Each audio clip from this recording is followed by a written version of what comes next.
अब हम आगे बढ़ते हैं और खाने में एक मुख्य अंग है जिसे हम प्रोटीन कहते हैं, जी सर। है ना?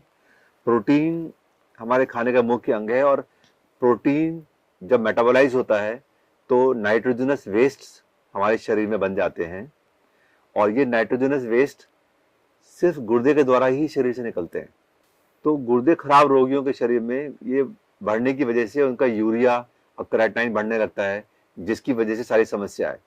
जी सर। तो अगर हम क्रेटिनिन कम करना चाहते हैं, यूरिया कम करना चाहते हैं, नाइट्रोजन वेस्ट कम करना चाहते हैं अपने शरीर में, जी जाहिर है हमें प्रोटीन की मात्रा कम करनी होगी। जी। तो इस बारे में आपको क्या राय है, कौन सी प्रोटीन कम करनी चाहिए और कितनी कम करनी चाहिए? प्रोटीन को अगर हम कैटेगराइज करने की कोशिश करें तो ये दो भागों में बांटा जा सकता है, एनिमल ओरिजिन का प्रोटीन और प्लांट ओरिजिन का प्रोटीन। मिल्क भी एनिमल ओरिजिन के प्रोटीन में आता है और यूजुअली ये देखा गया है कि जो एनिमल ओरिजिन का प्रोटीन है उसकी बायो अवेलेबिलिटी अच्छी है, तो वो अच्छा माना जाता है। लेकिन गुर्दे के रोगियों में एनिमल प्रोटीन अच्छा नहीं माना जाता। क्यों? क्योंकि ये एसिड लोड को बढ़ाता है। रिसर्चेस कहती हैं कि ये एसिड लोड को बढ़ाता है और ये फास्फोरस का अच्छा सोर्स है जिसकी टॉक्सिसिटी हो सकती है। तो यदि गुर्दे रोगियों की सर बात करें हम, तो इसमें प्लांट प्रोटीन को प्राथमिकता दी जाती है, एसिड लोड को कम करता है।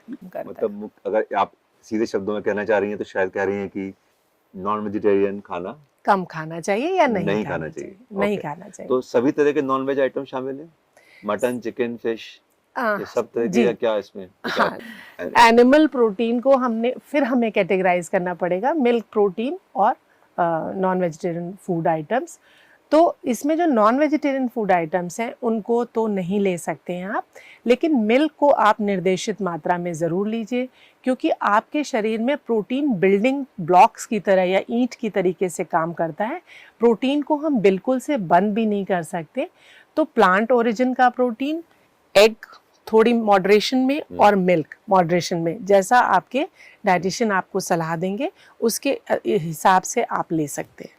जहाँ तक प्रोटीन के स्रोतों का सवाल है, उसमें मेवे, सूखे मेवे भी आते हैं जैसे काजू, अखरोट, बादाम, इनका, मूंगफली, इनका प्रयोग भी हम अधिक मात्रा में नहीं कर सकते क्योंकि ये भी फास्फोरस और प्रोटीन के अच्छे सोर्स हैं, इसलिए इनको किडनी रोगियों को कम लेने की सलाह दी जाती है। तो आपने बताया कि नॉन वेजिटेरियन खाना नहीं खाना चाहिए जी, और क्योंकि ये प्रोटीन ही नहीं बढ़ाता है, एसिड भी बढ़ाता है जी, और अगर शरीर में एसिड लोड बढ़ेगा तो किडनी खराब एसिड को नहीं निकाल पाएंगी। जी, एसिड लोड बढ़ने से हड्डियां गलने लगती हैं शरीर में, बिल्कुल, है ना? जी सर, इसलिए एसिड लोड नहीं बढ़ाना है शरीर का, जी, और फास्फोरस का लोड भी नहीं बढ़ाना है। जी, तो क्योंकि ये नॉन वेजिटेरियन खाना आपके शरीर में एक साथ तीन तीन हानिकारक चीजें भेज रहा है, बिल्कुल। इसलिए इसको बिग नो। ठीक है, चलिए, बहुत बहुत धन्यवाद, आपकी जानकारी बहुत लाभप्रद है।